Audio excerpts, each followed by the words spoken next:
So, what if the attraction has faded within the relationship?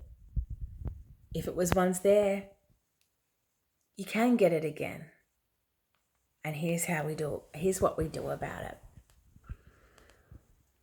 It's being responsive in the heart of the attraction, I guess. And it's thinking about it like this, that if my partner isn't attracted to me, I'm not being responsive enough to them in some way.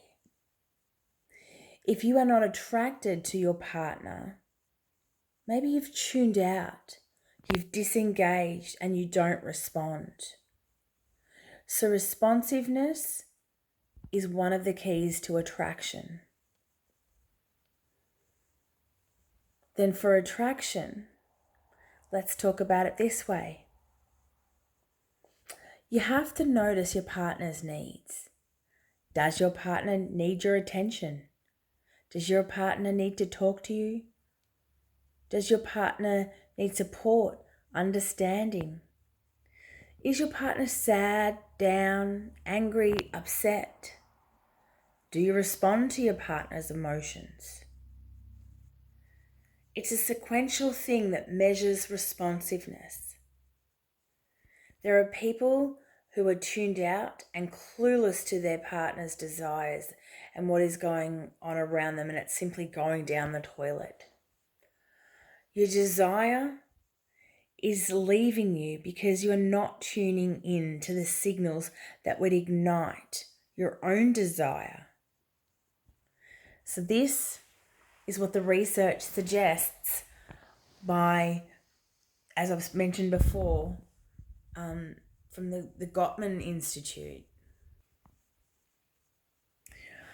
And what about if the person who is not feeling the attraction to their partner, who is messing up by being disengaged and clueless and tuned out and non-responsive and is socially unresponsive? People need therapy on how to build trust and commitment and how to be the other person's safe haven. So for you, they represent home itself.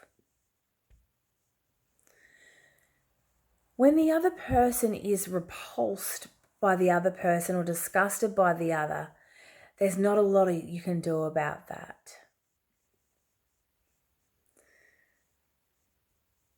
Now, as I said before, if it used to be there and the flame is just a glowing ember now, that can be worked on.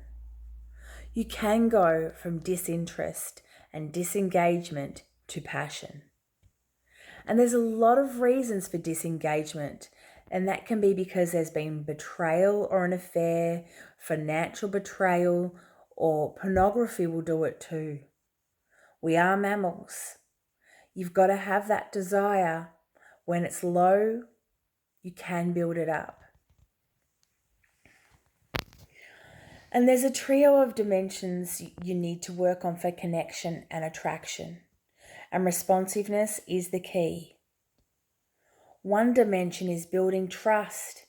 Second is building commitment. And third is building a physiological calm within the relationship.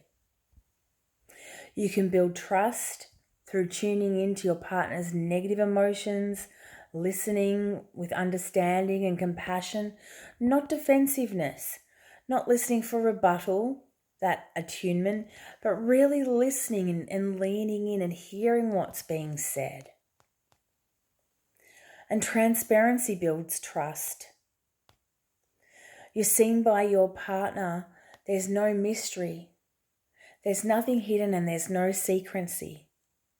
That's how you build trust through attunement, which is a very special type of listening, which we've discovered is the way to build trust within the relationship.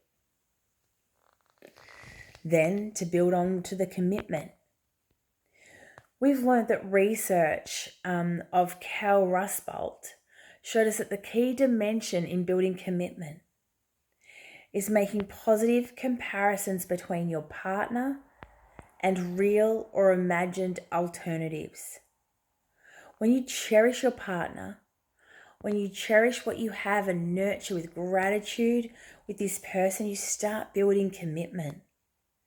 When you do the opposite, when you make negative comparisons between your partner to the real or imagined alternatives, what Rusbelt has showed us is that you go down the pathway of resentment by noticing what's missing in the relationship rather than gratitude for what's there. And then you're on a pathway to betrayal. So there is truth and trust through attunement. And commitment through cherishing. And that creating that physiological calm within the relationship is a mutual way of relating to each other that is soothing and not arousing. Not being in attack mode or defensive mode, as opposed to being collaborative. And when you're collaborative and working together, you're more of a team approach, then people are generally quite calm. And then they can also laugh and have fun together. So those are the trio of variables in what builds intimacy and connection within a relationship. And the responsiveness is in the middle of all that.